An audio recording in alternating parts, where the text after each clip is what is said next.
E é o que nós oramos em nome de Jesus. Amém.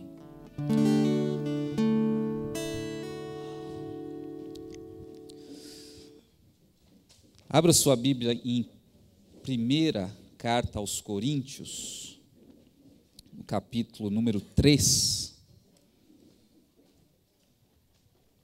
Carta que o nosso querido apóstolo escreveu lá para a igreja na cidade de Corinto, capítulo 3. Antes de nós lermos esse texto, eu preciso aqui pedir desculpas até para os irmãos, porque nós não vamos continuar aquele tema como eu havia prometido. Nesse ofício de ministração da palavra, de ensino, de pregação, sempre há o risco desse tipo de coisa acontecer. Alguns anos atrás, eu estava numa igreja, antes de eu estar aqui nessa igreja, eu estava em uma outra igreja, e como eu fazia aqui, eu também costumava pregar lá alguns domingos à noite, geralmente eu ficava na escola dominical, e alguns domingos à noite eu pregava esporadicamente. E aí ocorreu uma confusão na igreja, um problema, um conflito lá, e várias pessoas saíram da igreja. E umas 2 semanas depois eu estava refletindo na palavra, meditando, e Deus trouxe uma palavra no meu coração, que era especificamente para uma pessoa que estava envolvida nesse conflito e que, por sinal, já tinha até saído da igreja. E eu fiquei pensando, por que Deus me deu essa palavra numa circunstância dessa, uma vez que a pessoa até já saiu, e aquela palavra não saía do meu coração, e até assim, a gente é meio incrédulo, né? Eu peguei um pedaço de papel assim, fiz algumas anotações ali do que Deus estava me mostrando, coloquei dentro da Bíblia e fui para o culto do domingo. Eu nem iria pregar, eu não sei nem porque eu fiz aquilo. Cheguei na igreja domingo à noite, no meio do culto assim, o pastor, no caso lá era um missionário, ele chegou para mim e falou: Ricardo, aconteceu uma emergência aqui, eu vou ter que sair correndo aqui, você não tem como assumir para mim e tal. Eu lembrei das anotações que eu tinha feito no papel, tinha colocado dentro da Bíblia, eu falei: não, vai tranquilo que a gente assume aqui, toca por aqui. E eu fui pregar naquele dia, peguei aquelas anotações no papel, meia dúzia de anotações, e eu ainda pensando, mas puxa vida, né? Deus me dá essa palavra, mas a pessoa nem está aqui, já saiu da igreja, e eu comecei a pregar. E os irmãos acreditem se quiser, a igreja era pequena, tinha uma porta assim na frente, os carros ficavam estacionados na frente.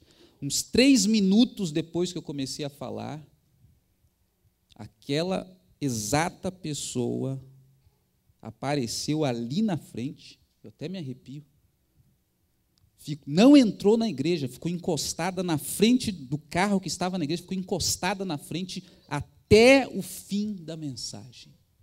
Quando a mensagem acabou, ela foi embora. Então, eu estou dizendo isso por quê? Porque nesse ofício, né, de trazer a mensagem, a pregação, Deus muitas vezes muda completamente os nossos planos e não adianta. Não adianta. Então, eu tinha uma programação, eu prometi para os irmãos que ia fazer uma coisa aqui, prometi até para o pastor, né? Só que eu fui muito incomodado por outra palavra, e não teve jeito. Então, eu tenho que mudar. E aí nós vamos fazer o seguinte, né? Infelizmente, lá pelo fim de janeiro, começo de fevereiro, eu trago, se o pastor permitir ainda, eu trago essa palavra que nós iríamos terminar sobre o sofrimento. E aí eu já mato 2 coelhos numa cajadada só, porque eu disse que eu tinha uma palavra ainda para falar a respeito do sofrimento e da morte. E aí eu termino o que eu ia terminar e também já emendo e já faço esse encerramento. Nós terminamos esse tema sobre o sofrimento, então, só depois das minhas férias, quando eu chegar aqui no final de janeiro, começo de fevereiro. Tá? Mas eu creio que hoje Deus tem uma palavra para a gente nesse texto de 1 Coríntios, capítulo 13. Então, eu vou ler na versão revista e corrigida. Se você tem uma outra versão e quiser acompanhar na tela, foi a versão que eu pedi lá para o Júnior Às vezes fica mais fácil, que a gente fica perdido com essas versões aí, né? Eu quero me concentrar com vocês a partir do versículo 5, mas só para pegar o contexto, eu vou ler a partir do versículo 1, ok? Então diz o seguinte: eu, irmãos, Paulo falando, não vos pude falar como a espirituais, mas como a carnais, como a meninos em Cristo. Com leite vos criei, não com manjar, porque ainda não os podíeis, né, suportar, nem tampouco agora podeis. Porque ainda sois carnais, pois, havendo entre vós invejas, contendas, dissensões, não sois porventura carnais e não andais segundo homens? Porque dizendo um, eu sou de Paulo, e outro, eu sou de Apolo, porventura não sois carnais? Pois quem é Paulo? Quem é Apolo? Senão ministros pelos quais crestes, e conforme o que o Senhor deu a cada um? Eu plantei, Apolo regou, mas Deus deu o crescimento. Pelo que nem o que planta é alguma coisa, nem o que rega, mas Deus que dá o crescimento. Ora, o que planta e o que rega são um, mas cada um receberá o seu galardão segundo o seu trabalho, porque nós somos cooperadores de Deus. Vós sois lavoura de Deus e edifício de Deus. Oremos. Pai, muito obrigado por essa palavra. Pedimos a tua ministração em nome de Jesus. Amém. Irmãos, eu vou direto ao assunto. Aqui na igreja nós temos 3 pastores. Nós temos o pastor Antônio, nosso querido pastor Antônio, temos o pastor Valério, temos o pastor Andrei também, e nós somos muito privilegiados, né? Nós temos até um auxiliar, né? Como é que chama lá, o Júnior coloca no YouTube lá, obreiro, né? Temos um obreiro também. Isso é um privilégio, uma igreja que tem, com esse porte, desse tamanho, 3, ou talvez mais ainda, pastores, obreiros trabalhando. Isso é uma bênção de Deus. Mas isso também pode ser um risco. Pode ocorrer o risco de surgir uma pergunta perniciosa, que é a seguinte pergunta: quem é o melhor? Por que essa pergunta é perniciosa? Porque essa é a pergunta que os discípulos fizeram para Jesus em Mateus 18, que nós estudamos aqui, que é uma pergunta que está relacionada ao orgulho, que é uma pergunta luciferiana. Por que é uma pergunta perniciosa essa, quem é o melhor? Porque é uma pergunta que gerou lá em Lucas 22 uma contenda entre os discípulos de Jesus. Por que é uma pergunta perniciosa? Porque é uma pergunta que quase destruiu a igreja de Corinto. Quem é o melhor, eles estavam dizendo? Paulo?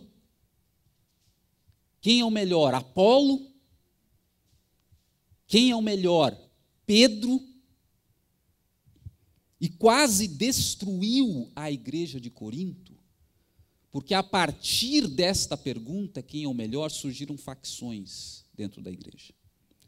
Surgiram partidos dentro da igreja. E aí uns diziam, eu sou de Paulo. Outro dizia lá, eu sou de Pedro. Outro dizia, não, eu sou de Apolo. E quase destruiu a igreja de Corinto isso, por quê? Por causa disso, o próprio fundador, Paulo, foi praticamente escorraçado dessa igreja. Se vocês não sabem, houve uma carta antes de 1 Coríntios, que nós só temos pistas aqui, porque quando nós lemos as 2 cartas de Coríntios, tem referências a essa primeira carta, que foi a carta mais pesada das 3, que Paulo faz alguns relatos, que fez ele ir na igreja, que houve uma grande confusão, que Paulo diz que tinham pessoas, irmãos inchados, que Paulo diz que muitos saíram, muitos foram disciplinados por Deus, muitos foram disciplinados por ele mesmo. E Paulo, que você vê aquele grande herói que não tem medo de nada, que parece que não se incomoda com sofrimentos, a Bíblia diz, ele diz mesmo que ele foi em muita tristeza, porque o golpe foi tão duro com ele, que ele diz que ele ficou em muita tristeza. E lá em 2 Coríntios, capítulo 11, ele vai narrando todos os seus sofrimentos, e um dos sofrimentos que aparece lá é o sofrimento por causa dos irmãos, que ele chama ali de falsos irmãos, que atentaram contra ele na igreja de Corinto. Então, essa questão, embora seja um privilégio, irmãos, ter vários pastores, ter irmãos nos servindo, há um risco desta pergunta maligna surgir: quem é o melhor?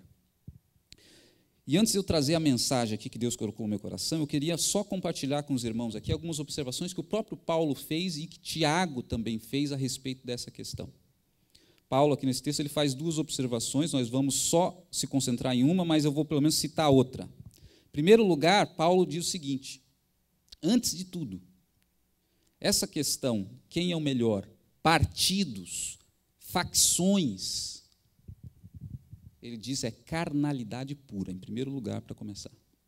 Leia ali comigo ali o comecinho, a partir do versículo 1.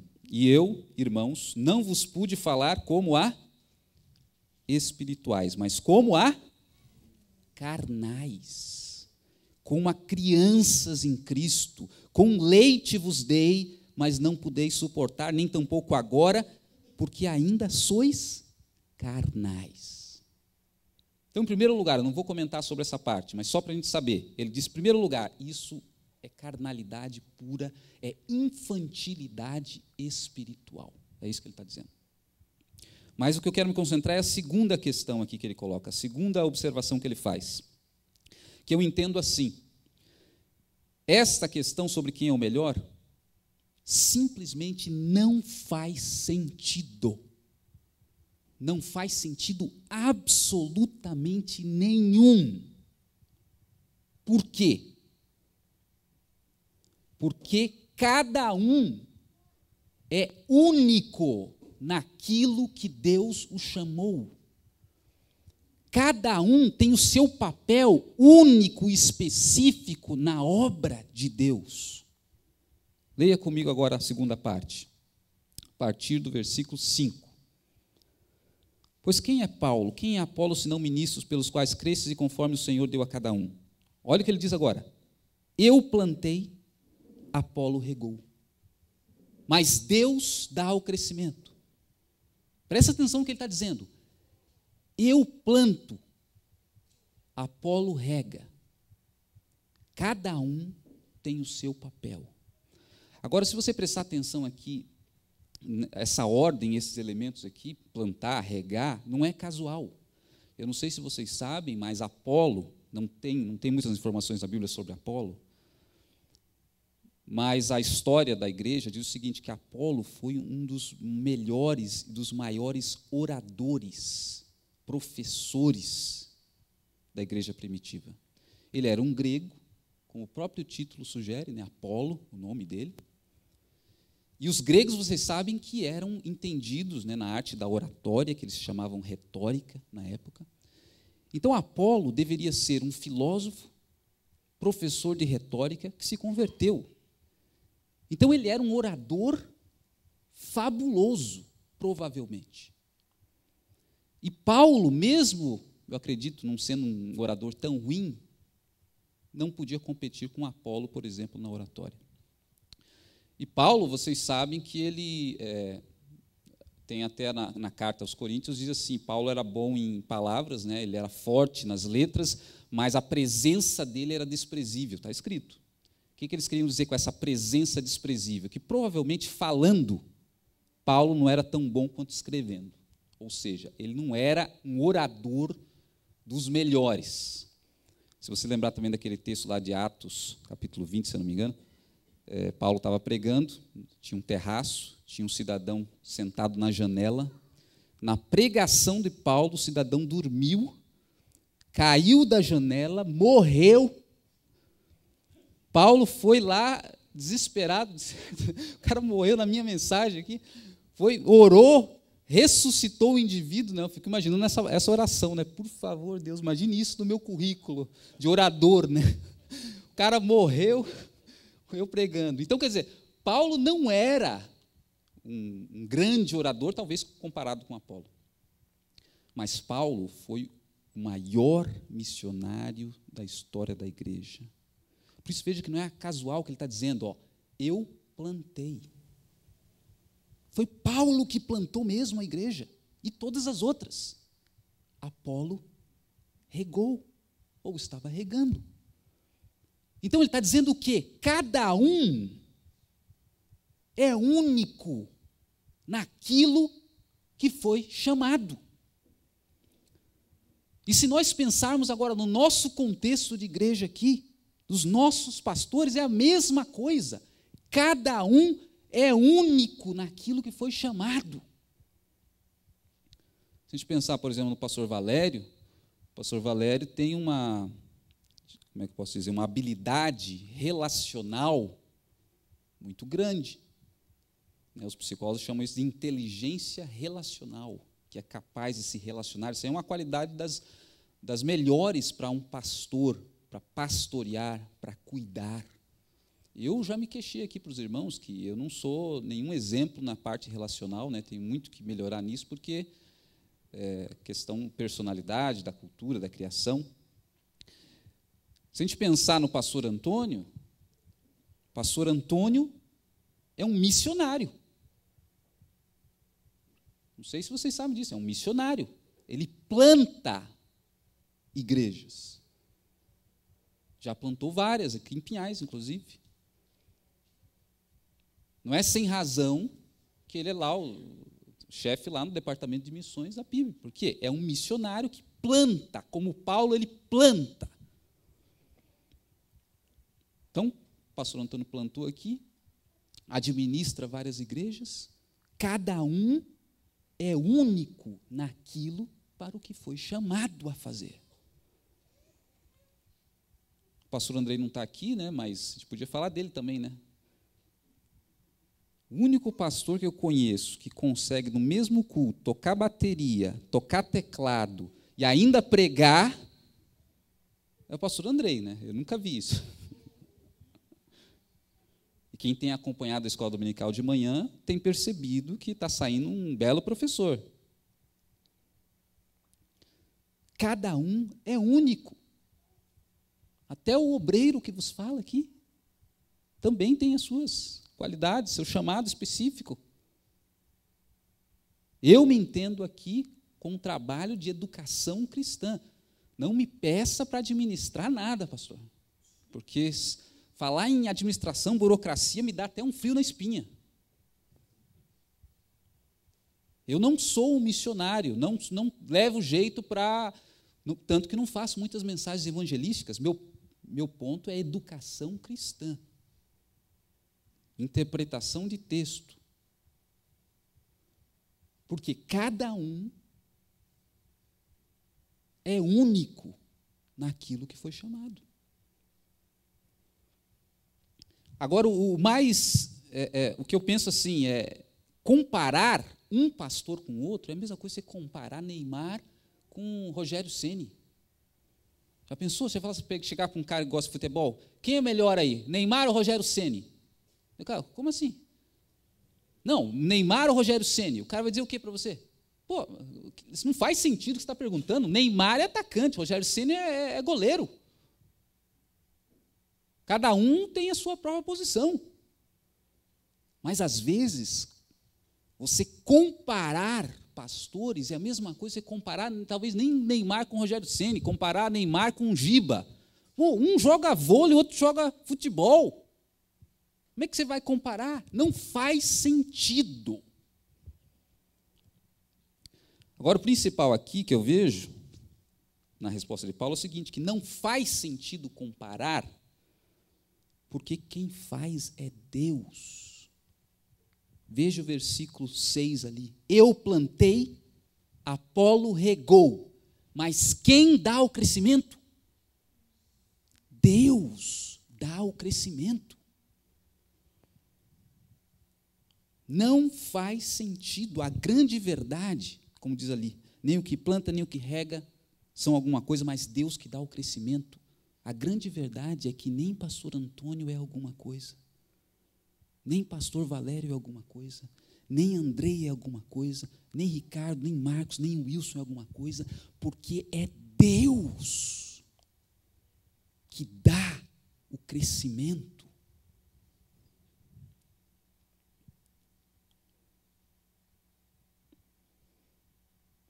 Todos nós, versículo 9, somos cooperadores de Deus. Então é como a gente imaginar um jogo de futebol, está lá, o pastor Valério, pelo tamanho dele, está mais para zagueiro, né? Eu acho. Um é o zagueiro, o outro é o goleiro, o outro é o atacante. Só que um não tem como sobreviver sem o outro. Por isso está dizendo ali, ó, todos, o que rega nem o que planta, são um. Está entendendo? Um. Não tem como diferenciar. Então, essas são as observações de Paulo. Agora vem as observações de Tiago. Tiago, a observação que ele faz é a seguinte: esse questionamento sobre quem é o melhor, os partidarismos, as facções que decorrem daí, são manifestações da ação do diabo para a destruição da igreja.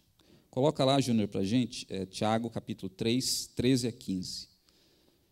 Veja, quem dentre vós é sábio e inteligente? Mostre pelo seu bom trato, pelas suas obras, em mansidão e sabedoria.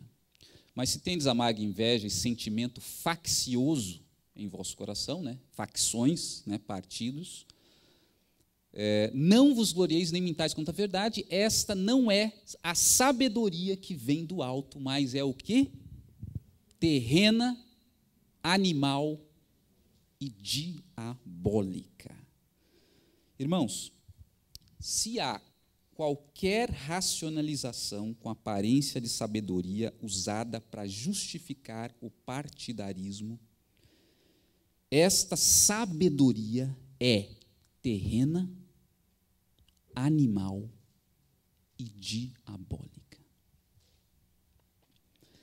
Em outras palavras, não passa da manipulação do diabo para destruir a igreja. Eu falei um tempo atrás aqui, uma mensagem, sobre as falácias do diabo. Eu não sei se os irmãos lembram, mas o que eu tinha dito é o seguinte, que o diabo, o que ele tenta fazer conosco, ele não pode determinar, ele não pode nos obrigar a fazer nada, mas ele pode sugerir. E o que ele tenta fazer conosco é colocar uma semente na nossa mente, uma semente no nosso coração, uma ideia distorcida, uma ideia mentirosa.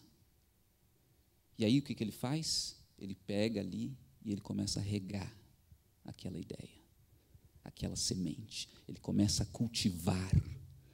E aquela semente vai crescendo, vai tomando forma.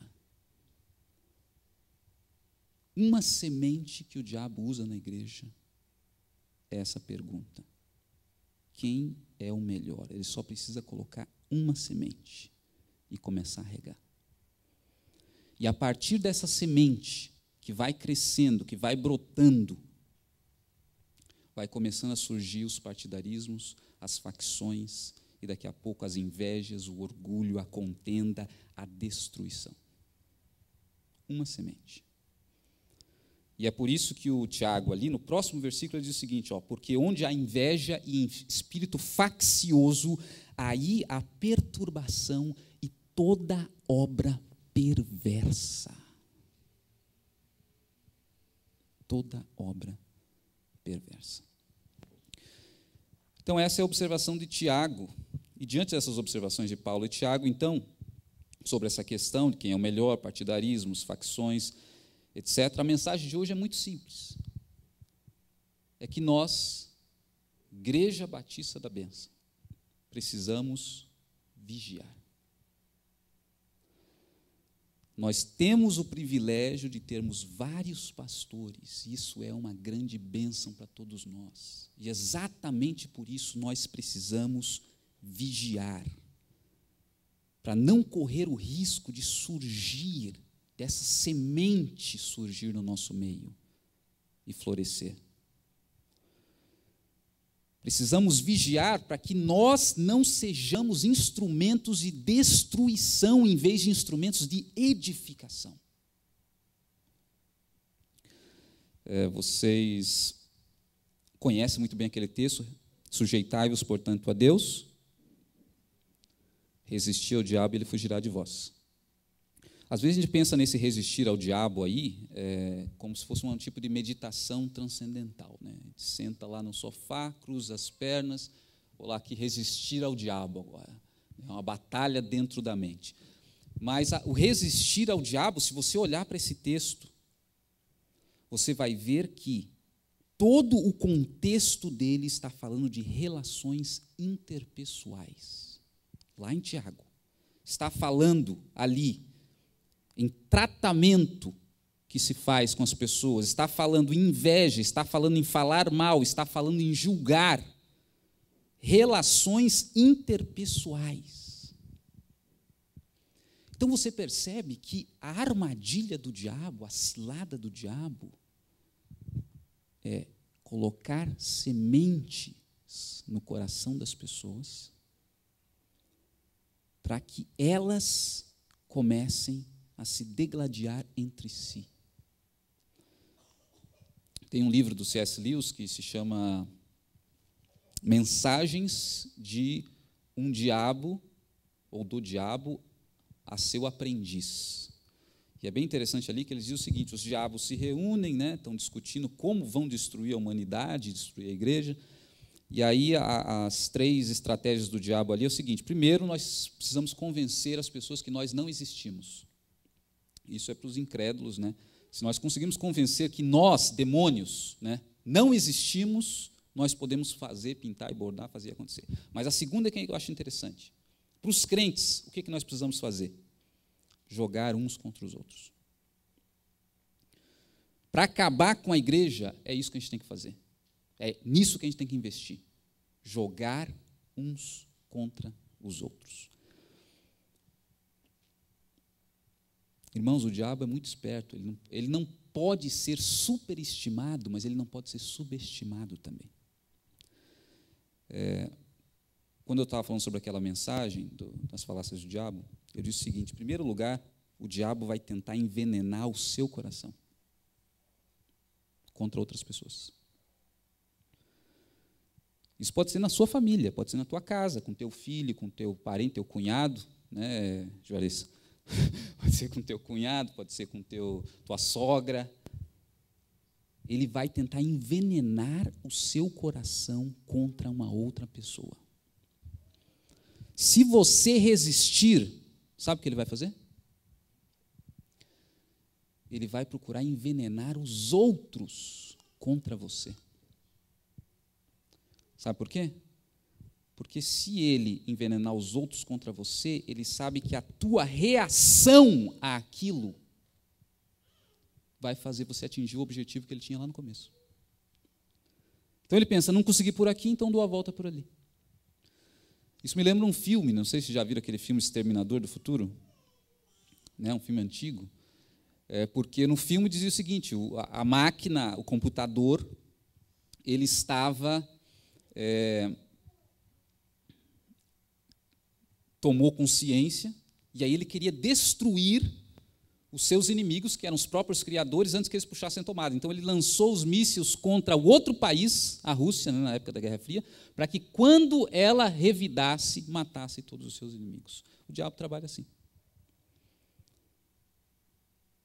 Ele não consegue que você faça o que ele quis diretamente, então ele vai lá em outro, para que aquele mais fraco, que está num momento de fragilidade espiritual, que é usado por ele, atinja você, para que você reaja.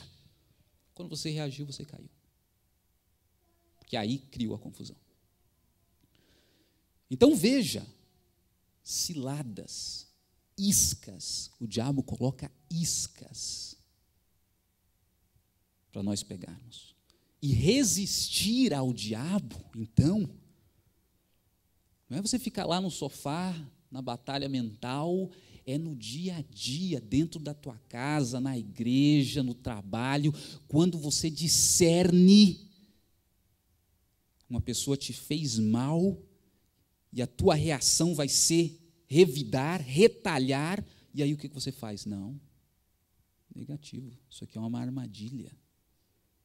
O diabo não conseguiu de um jeito, ele está tentando por outro. Não vou cair. Por isso que o maior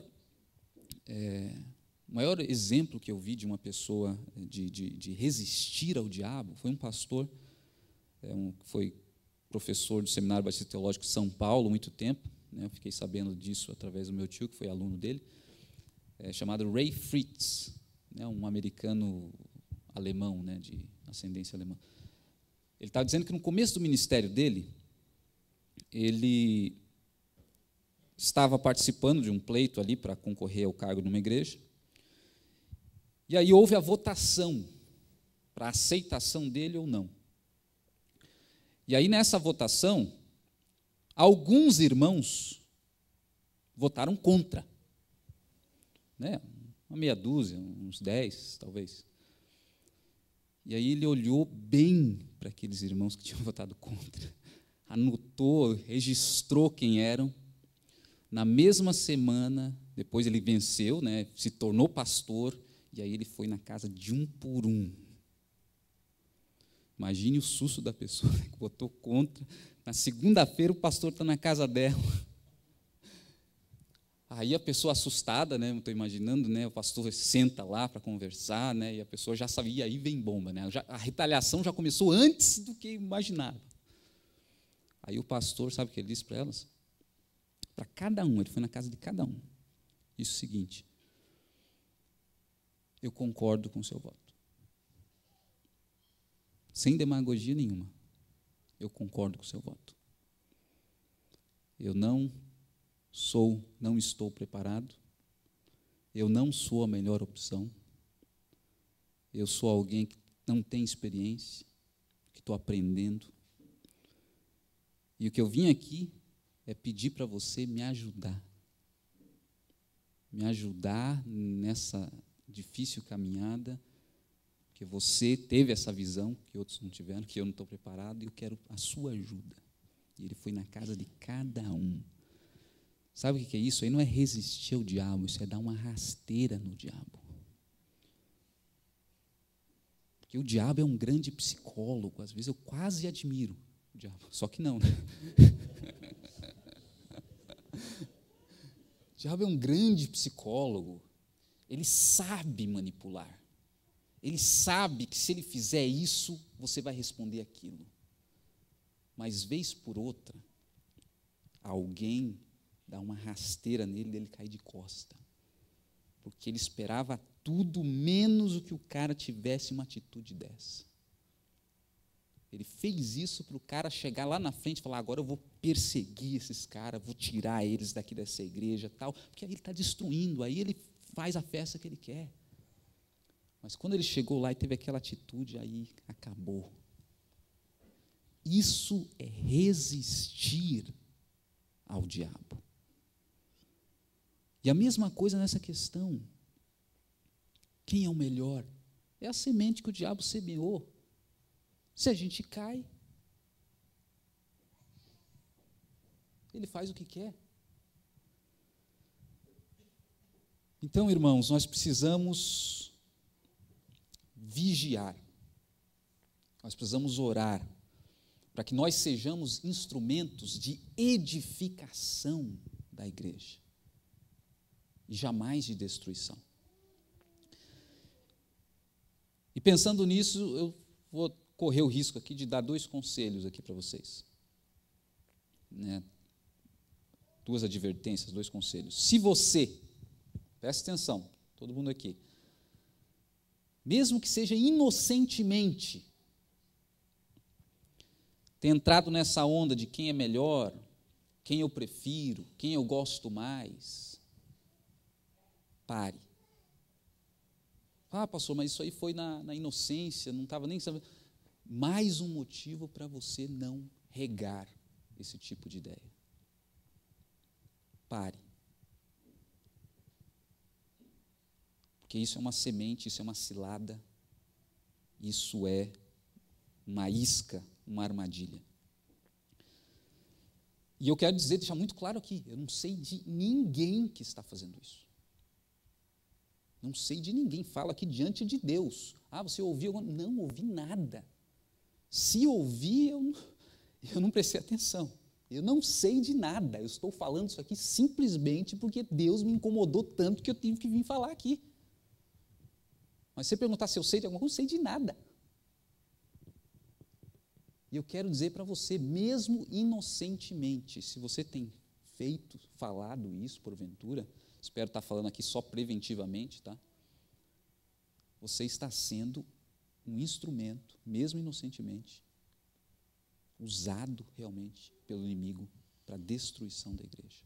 Porque onde há inveja e espírito faccioso, aí há toda sorte de obra maligna e perversa. E também, a outra advertência é o seguinte, se você presenciar alguém fazendo isso, você tem a oportunidade de ser um instrumento de edificação. Diga para as pessoas com todo respeito, olha, com todo respeito, não cabe comparar um com o outro, com todo respeito, não cabe se perguntar sobre quem é o melhor, porque é a mesma coisa que você perguntar se Ronaldinho Gaúcho é melhor que Dida. Nossa, Ronaldinho Gaúcho.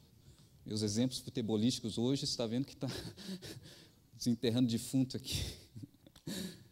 Mas não tem comparação. Cada um é único naquilo que Deus o chamou.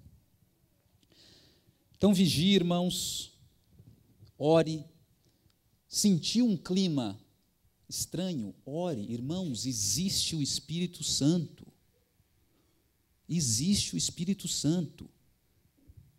Se você percebe que o seu marido, por exemplo, está um tanto estranho, está meio arredio, com umas ideias, ore por ele.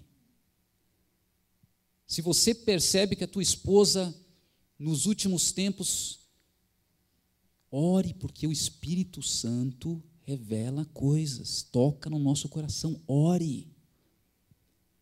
Se você percebe na sua igreja, tem alguma coisa estranha, tem um clima, não sei o que é, ore. O Espírito Santo existe.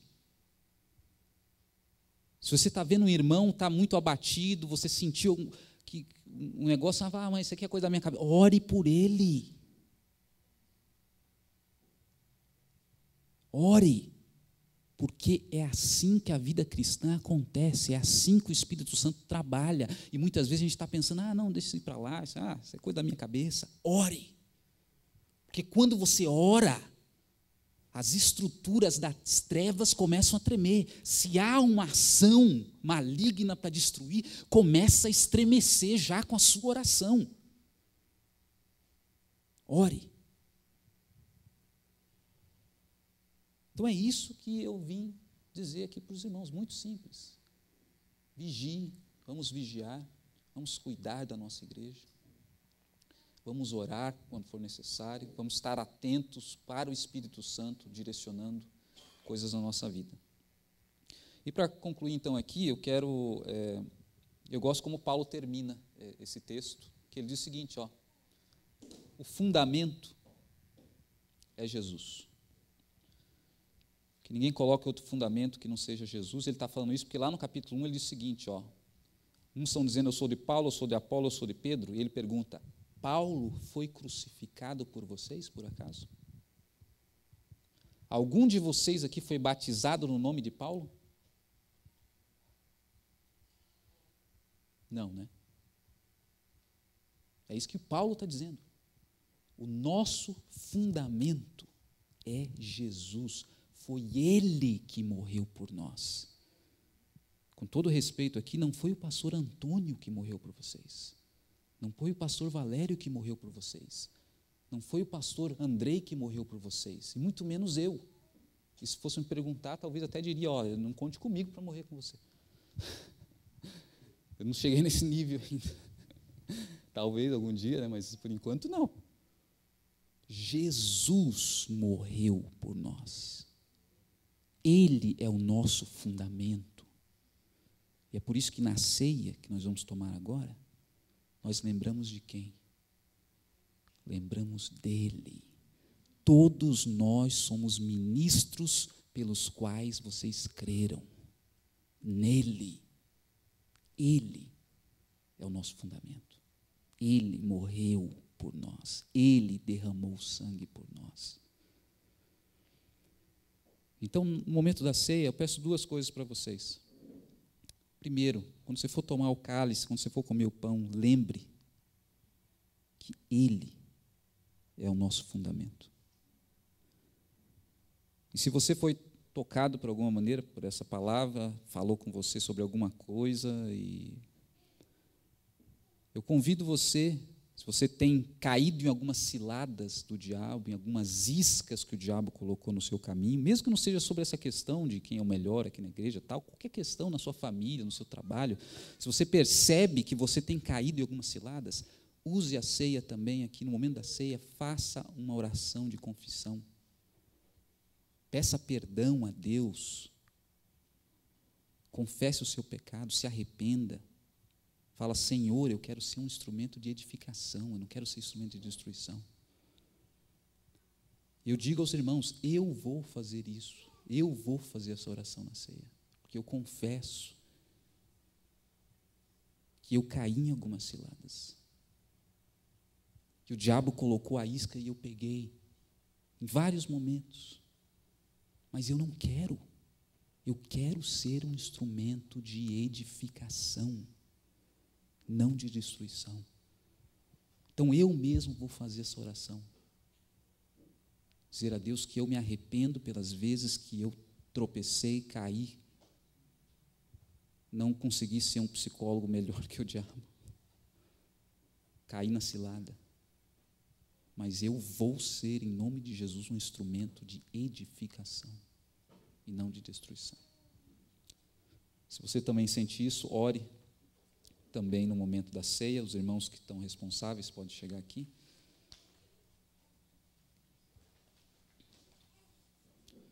Ok? Pastor